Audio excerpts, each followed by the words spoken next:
Love for environment, and that's the reason why I have taken this forest and environment department on purpose. As long as we hold this position, I want to do my best personally for whatever the requirements are there for particular this environment, and I'm deeply committed for that.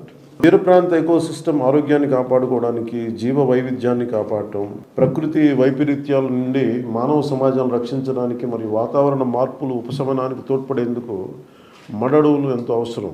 అవగాహన నిజంగా సగటు మనుషులకు చాలా తక్కువ ఉంటుంది. ఏదో చెట్లు ఉన్నాయి అది అనుకుంటాం, కానీ దాన్ని కొట్టేయడాలు ఈజీ, కానీ దీన్ని చాలా జాగ్రత్తగా అవగాహన చాలా అవసరం. లింకింగ్ ఎకోసిస్టమ్స్, ఈ మడడువులు టెరెస్ట్రియల్ మరియు ఓషన్ ఎకోసిస్టమ్స్ని కలిసే చోటకి వస్తాయి. కాబట్టి పరిసరాల మీద జాతులు కదలిక కానీ మరియు పరస్పర చర్యను ఇవి సులభతరం చేస్తాయి.